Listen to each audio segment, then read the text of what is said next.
नमस्कार दोस्तों, स्वागत है आपका स्टडी फॉर सिविल सर्विसेज में। वीडियो को पूरा देखिए। कोई भी आपका फीडबैक है, कोई सजेशन है, तुरंत वीडियो में कमेंट करके जरूर बताइए। अच्छा लगे तो वीडियो लाइक जरूर कर लीजिए और ऐसे वीडियो लगातार फ्री में पाने के लिए चैनल को तुरंत सब्सक्राइब कर लीजिए और बेल आइकन को जरूर टैप कर लीजिए ताकि आगे भी सारे वीडियो आपको मिलते रहे। यूट्यूब में फॉलो करते हैं तो प्लीज ये वाला फ्री टेलीग्राम चैनल जरूर ज्वाइन कर लीजिएगा। सारे नोटिफिकेशन, सारे अपडेट यहीं पे आते हैं, ध्यान रखिएगा। स्टडी फॉर सिविल सर्विसेज का कोई भी पेड ग्रुप अगर आपको ज्वाइन करना है तो सिर्फ 8564809690608975238055 यही नंबर है हमारे, सिर्फ जहां पे कॉल या व्हाट्सएप कर सकते हैं। इंस्टाग्राम पे हमारा पेज जरूर फॉलो कर लीजिएगा, study for civil dot services है। ट्विटर पे हमको जरूर फॉलो कर लीजिएगा, @study for civils है। सारे क्वेश्चन अटेम्प्ट करिए और स्कोर अपना तुरंत कमेंट करके बताइए। नमस्कार दोस्तों, आप सभी का स्वागत है स्टडी फॉर एग्जाम्स में। दोस्तों, यह सामान्य हिंदी सीरीज का छठा वीडियो है। वीडियो शुरू करने से पहले आपको बताना चाहता हूँ, UP PCS prelims, RO, ARO, BO सहित हमारे कई पेड ग्रुप चल रहे हैं। अगर आप इन पेड ग्रुप से जुड़ना चाहते हैं तो दिए गए नंबर पर कॉल कर जानकारी प्राप्त कर सकते हैं। तो दोस्तों, देखते हैं हम लोग पहला प्रश्न। रामधारी सिंह दिनकर को ज्ञानपीठ अवार्ड कब प्राप्त हुआ था? 1962, 1965, 1967 या 1972? तो इसका जो सही आंसर है वो ऑप्शन डी 1972 में रामधारी सिंह दिनकर को ज्ञानपीठ अवार्ड प्राप्त हुआ था। और यह जो अवार्ड है यह इनकी उर्वशी रचना के लिए इन्हें यह अवार्ड प्रदान किया गया था वर्ष 1972 में। इनकी अन्य रचनाएं जो काफ़ी फेमस है, अन्य जो परीक्षाएं हुई उनमें पूछी गई, जैसे संस्कृत के 4 अध्याय, अर्धनारीश्वर, हुंकार, रेणुका, ये सभी रचनाएं जो है विभिन्न परीक्षाओं में पूछी गई है, आगे भी परीक्षाओं में पूछी जा सकती है। इनको आप लोग नोट कर लीजिए। समान में आपको संधि बतानी है। इसमें कौन संधि है? गुण, वृद्धि, आयाद या व्यंजन? तो इसका जो हम लोग संधि विच्छेद करेंगे तो आपका समधन मान होगा और इसी कारण यहाँ पर व्यंजन संधि होगा। इसका जो ऑप्शन डी है वह सही है। यहाँ पर आपको भिन्नार्थक शब्द पहचानना है।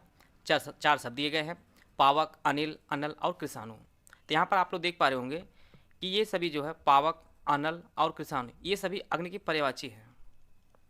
बाकी यहाँ पे जो शब्द अनिल लिखा हुआ है यह अग्नि का पर्यायवाची ना होकर यह हवा का पर्यायवाची है। तो यह सब जो है ये तीनों शब्दों से भिन्न है। तो इसका जो ऑप्शन भी है वह सही है। और हवा के अन्य पर्यायवाची अनिल को छोड़कर आपका समीर होता है, पवन होता है, वात होता है, ये सभी हवा की पर्यायवाची हैं। आते हैं अगला प्रश्न लोग। यहाँ पे 4 ऑप्शन दिया गया है, इनमें आपको पहचानना है किस ऑप्शन में सभी जो शब्द हैं वो व्यक्तिवाचक संज्ञा है। ऑप्शन आप लोग पढ़ लीजिए। इसमें आपका राम है, रामचरितमानस है और गंगा जो शब्द है ये सभी व्यक्तिवाचक संज्ञाएं हैं। तो इसका जो ऑप्शन ए है वह सही है। यहाँ पर कुछ शब्द ऐसे दिए हैं जो बार बार परीक्षाओं में पूछते हैं, जैसे मिठास है। मिठास ये आपकी भाववाचक संज्ञा है, भाववाचक संज्ञा है। इसी प्रकार से बुढ़ापा भी आपकी भाववाचक संज्ञा है। नदी जो शब्द है यह एक जातिवाचक संज्ञा है। इन सब फैक्ट को आप लोग जरूर नोट कर लीजिए। आते हैं अगला प्रश्न लोग। देवासुर शब्द है, आपको बताना है इसमें कौन सा समास है? बहुव्रीहि, द्वंद्व, तत्पुरुष या कर्मधारय है? तो इसका जो सही आंसर है वो ऑप्शन बी द्वंद्व समास है। देवासुर का जब हम लोग समास विग्रह करेंगे तो इसका जो समास विग्रह होगा देव और असुर होगा, देव और असुर। और इसी कारण यहाँ पर द्वंद्व समास है, जिसमें दोनों पद प्रधान होते हैं, वो आपका द्वंद्व समास होता है। आते हैं अगला प्रश्न लोग। पदावली किसकी रचना है? तुलसीदास, केशवदास, विद्यापति या सूरदास?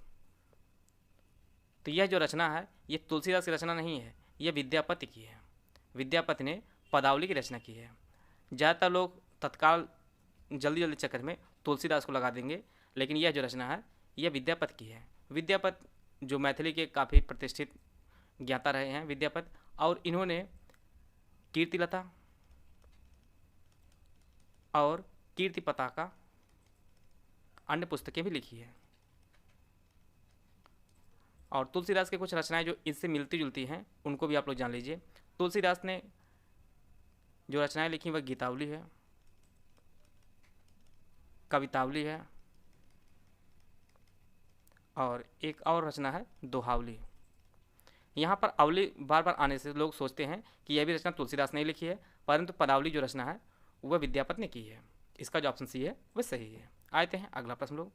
जा का उच्चारण स्थान आपको बताना है, कंठ है, तालब है, मूर्धन्य या दंत है? तो इसका जो सही आंसर है वो ऑप्शन बी तालब है। ज का जो उच्चारण स्थान है वह तालव्य है, और तालव्य में कुछ और शब्द और जो वर्ण है वह बोले जाते हैं, जैसे आपका ह्रस्वई, दीर्घी, य, श, आपका चा हुआ, छ हुआ, जा तो है ही, आपका या और या, झा, ये जो वर्ण है ये सभी तालव्य वर्ण है। इन्हें तालव्य स्थान से जो है उच्चारित किए जाते हैं। इसका जो ऑप्शन बी है वह सही है। आते हैं अगला प्रश्न लोग, कारक कितने प्रकार के होते हैं? 5, 4, 6 या 8? तो इसका जो सही आंसर है वह ऑप्शन डी 8। कारक 8 प्रकार के होते हैं। कर्ता कारक, कर्म, करण, संप्रदान, अपादान, संबंध, अधिकरण और आपका संबोधन। तो टोटल 8 कारक होते हैं। कर्ता कारक, कर्म कारण, करण कारक, संप्रदान कारक, अपादान कारण, संबंध कारक, अधिकरण कारक और संबोधन। तो टोटल 8 प्रकार के कारक होते हैं। यहाँ पे 4 शब्द दिया गया, आपको पहचानना है कौन सा शब्द जो है वो तत्सम रूप में लिखा गया है। बारात, वर्षा, हाथी या आंसू? तो इसका जो सही आंसर है वो ऑप्शन बी, वर्षा जो शब्द है यह तत्सम रूप है। बाकी आपका बारात, हाथी और आंसू जो शब्द है ये सभी तद्भव रूप में लिखे गए हैं। हम लोग इनका तत्सम रूप भी जान लेते हैं। बारात का जो तत्सम रूप होगा वो आपका वर यात्रा होगा, वर यात्रा। इसी प्रकार का हाथी का जो तत्सम रूप होता है वह हस्ती होता है, और आंसू का जो तत्सम रूप होता है वह अश्रु होता है। आते हैं अगला प्रश्न लोग, यहाँ पर आपको बताना है प्रतिष्ठा, जल, चमक किस शब्द का अनेकार्थी है? श्रेष्ठ, पानी, श्रद्धा या स्थविर? तो इसका जो सही आंसर है वो ऑप्शन बी, पानी का अनेकार्थी जल, प्रतिष्ठा और चमक होता है। इसका जो ऑप्शन बी है वह सही है। यहाँ पर एक शब्द स्थविर दिया गया है। इसका जो अर्थ होता है बूढ़ा और व्यक्ति को जो है स्थविर कहा जाता है। आते हैं अगला प्रश्न लोग, पौ 12 होने का अर्थ आपको बताना है। ऑप्शन आप लोग पढ़ लीजिए। इसका जो सही आंसर है वो ऑप्शन सी, लाभ ही लाभ होना होता है, अर्थ पौ 12 होना। इसका जो ऑप्शन सी है वह सही है। जैसा कि जिन्होंने महाभारत देखा होगा वहाँ पर शकुन इस शब्द का काफ़ी प्रयोग करता था। किस रस को रसराज कहा जाता है? श्रृंगार रस, वीर रस, शांत रस या करुण रस? तो इसका जो सही आंसर है वो ऑप्शन ए, श्रृंगार रस को रसराज के नाम से जाना जाता है। इसका जो ऑप्शन ए है वो सही है। गीदड़ का स्त्रीलिंग आपको बताना है। ऑप्शन आप लोग पढ़ लीजिए। इसका जो सही आंसर है वो ऑप्शन डी, गीदड़ी। गीदड़ का जो स्त्रीलिंग होता है वो गीदड़ी होता है। आते हैं अगला प्रश्न लोग, यह जो चिन्ह है यह कौन सा विराम चिन्ह है? विस्मयादि बोधक, अल्प विराम, योजक या रेखांकन? तो यह जो चिन्ह है यह आपका विस्मयादि बोधक चिन्ह है। इसका जो ऑप्शन ए है वह सही है। अलंकार कितने प्रकार के होते हैं? 3, 6, 4 या 8? तो हिंदी में अलंकार कुल 3 प्रकार के होते हैं। इसका जो ऑप्शन ए है वह सही है। आपका शब्दालंकार, दूसरा आपका अर्थालंकार और तीसरा आपका उभयालंकार। तो हिंदी में अलंकार जो है वो आपके 3 होते हैं। आते हैं अगला प्रश्न लोग, स्वर्ण का पर्यायवाची कौन नहीं हुआ? आपको पहचानना है। सैरेंद्री, सुवर्ण, कंचन या ताम्रस? तो इसका जो सही आंसर है वो ऑप्शन ए, सैरेंद्री जो शब्द है ये स्वर्ण का पर्यायवाची ना होकर ये द्रौपदी का पर्यायवाची है, द्रौपदी का पर्यायवाची है। बाकी आपके सुवर्ण, कंचन और ताम्रस ये सभी स्वर्ण के पर्यायवाची हैं। द्रौपदी अन्य पर्यायवाची भी आप लोग जान लीजिए। द्रौपदी अन्य पर्यायवाची आपका कृष्णा है, पांचाली है, याज्ञसैनी है। ये सभी शब्द जो है वह द्रौपदी के पर्यायवाची हैं। आते हैं अगला प्रश्न लोग, यहाँ पे 4 शब्द दिया गया है। इसमें आपको बताना है कौन सिंह का पर्यायवाची नहीं है? मृगपति, कुंजर, केसरी या मृगराज? तो इसका जो सही आंसर है वो ऑप्शन बी, कुंजर जो शब्द है यह सिंह का पर्यायवाची ना होकर यह हाथी का पर्यायवाची है। बाकी आपका मृगपति, केसरी और मृगराज ये सभी सिंह की पर्यायवाची हैं। आरति, आरती का सही अर्थ आपको बताना है। इसके लिए ऑप्शन दिया गया, आप लोग ऑप्शन पढ़ लीजिए।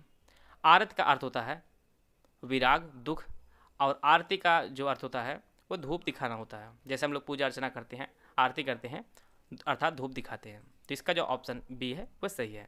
आरती का अर्थ होता है विराग और आरती का अर्थ होता है धूप दिखाना। आते हैं अगला प्रश्न लोग, आदि और आदि का सही अर्थ आपको बताना है। 4 ऑप्शन दिया गया, आप लोग ऑप्शन पढ़ लीजिए। आदि का अर्थ होता है आरंभ और आदि का अर्थ होता है पीड़ा। तो इसका जो ऑप्शन बी है वो सही है। आदि का अर्थ आरंभ होता है और आदि का अर्थ पीड़ा होता है। अगला जो प्रश्न है, प्रकृति के चतुर चतेरे कवि कौन है? प्रेमचंद, सूर्यकांत त्रिपाठी निराला, जयशंकर प्रसाद या सुमित्रानंदन पंत? तो इसका जो सही आंसर है वो ऑप्शन डी, सुमित्रानंदन पंत को प्रकृति के चतेरे कवि कहा जाता है। इसका जो ऑप्शन डी है वो सही है। और सुमित्रानंदन पंत छायावाद के प्रमुख 4 स्तंभों में से एक हैं और इन्हें वर्ष 1961 में पद्म भूषण से सम्मानित किया जा चुका है। पद्म भूषण से जो है सम्मानित किया गया था और वर्ष 1968 में इन्हें ज्ञानपीठ अवार्ड भी प्रदान किया गया था। इनकी रचना चिदम्बरा के लिए और इनका जो जन्म है वो उत्तराखंड में इनका जन्म हुआ है। आते हैं अगला प्रश्न लोग, हिंदी की बोलियों के वर्गीकरण के आधार पर छत्तीसगढ़ी की बोली कौन सी है? यह जो प्रश्न कई बार परीक्षाओं में पूछा गया है, तो आगे आने वाली परीक्षाएं उनके लिए भी काफ़ी इंपॉर्टेंट यह प्रश्न बनता है। पश्चिमी हिंदी, पहाड़ी हिंदी, पूर्वी हिंदी या इनमें से कोई नहीं? तो इसका जो सही आंसर है वो ऑप्शन सी, पूर्वी हिंदी। हिंदी भाषा की बोलियों के वर्गीकरण के आधार पर छत्तीसगढ़ी जो बोली है वो पूर्वी बोली है और यह हिंदी की एक उपबोली है, छत्तीसगढ़ी बोली। आते हैं अगला प्रश्न लोग, हिंदी भाषा जो है वो किस लिपि में लिखी जाती है? सौराष्ट्री, गुरुमुखी, देवनागरी या इनमें से कोई नहीं? तो हिंदी भाषा जो है वो आपकी देवनागरी लिपि में लिखी जाती है। इसका जो ऑप्शन सी है वो सही है। और देवनागरी लिपि हमेशा जो है बाएं से दाएं लिखी जाती है, बाएं से दाएं लिखी जाती है। और जितने भी यहाँ पे शब्द लिखे जाते हैं उनके ऊपर एक रेखा खींची जाती है इस प्रकार से, और इसे सिरोरेखा के नाम से जाना जाता है, सिरोरेखा के नाम से जाना जाता है और यह बाएं से दाएं की ओर लिखी जाती है। आते हैं अगला प्रश्न लोग, काल कितने प्रकार के होते हैं? 5, 4, 6 या 3? तो इसका जो सही आंसर है वो ऑप्शन डी, काल कुल 3 प्रकार के होते हैं, भूतकाल, वर्तमान काल और भविष्य काल।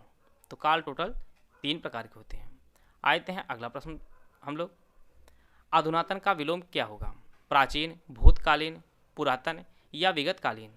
तो इसका जो सही आंसर है वो ऑप्शन सी, पुरातन होता है। अधुनातन का विलोम पुरातन होता है। इसका जो ऑप्शन सी है वह सही है। अधुनातन का जो अर्थ होता है वह आपका तत्काल, नवीन, ये सभी जो है अधुनातन के अर्थ होते हैं। पुरातन का जो अर्थ होता है वह प्राचीन होता है। एक चीज़ आप लोग जान लीजिए कि विलोम में जो है हमेशा देखा जाता है कि तत्सम अगर शब्द है तो उसका जो विलोम होगा वह तद्भव होगा। अगर शब्द जो है तद्भव है तो उसका जो विलोम होगा वह तद्भव शब्द ही होगा। इसको आप लोग जरूर ध्यान दीजिएगा। आते हैं अगला प्रश्न लोग, यहाँ पे 4 शब्द दिया गया, इसमें आपको पहचानना है किसकी वर्तनी जो है वो सही है। बारात, श्रृंगार, उज्ज्वल और आध्यात्मिक। तो इसका जो सही आंसर है वो ऑप्शन ए, बारात जो शब्द है ये एक शुद्ध वर्तनी का शब्द है। अन्य जो शब्द दिए गए हैं उनमें त्रुटियां हैं, इनका हम लोग शुद्ध स्वरूप देख लेते हैं। श्रृंगार को जो शुद्ध स्वरूप में हम लोग लिखेंगे तो वह इस प्रकार का लिखेंगे। इसी प्रकार से उज्ज्वल का जो शुद्ध रूप होगा वह इस प्रकार का होगा और आध्यात्मिक में एक प्रत्यय से जो है वह आध्यात्मिक हो जाएगा, आध्यात्मिक इस प्रकार का। आप लोग कितने प्रश्न सही हो रहे हैं आप लोग कमेंट बॉक्स में जरूर बताइएगा। वीडियो अगर आपको अच्छा तो लाइक कर सकते हैं, चैनल सब्सक्राइब कर लीजिए। वीडियो को पूरा धन्यवाद। जय हिंद, जय भारत।